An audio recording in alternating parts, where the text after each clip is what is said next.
What is joy? Joy is an internal and eternal attitude of delight that can only come from God. Joy comes from knowing that all is right between you and God. So yes, bad things may happen to me and I may not be happy, but I still have this internal attitude that says all is right between me and God. And as long as I have the joy of God in my heart, I can live a fruitful and generous life. And if you want to have joy, you've got to be obedient to what God has commanded. Listen, I know the commands are hard. I know it's difficult to obey what God is telling us to do, but what's best for us is to be obedient to God. Listen, in today's world, it's hard to love your enemies. Amen, somebody.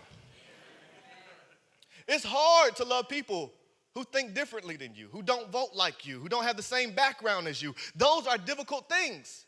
But where does it get us when we don't love our enemies? It fills everyone full of rage. It has us upset with one another, and we live as if the people who we know don't have the image of God impressed and stamped upon their heart. But I want to see people as God sees them. And the way that we can transform this community is by seeing everyone as someone who was made in the image of God that needs the love, grace, and compassion of God. And that's when this church can begin to dream big, when we see everybody as how Christ sees them.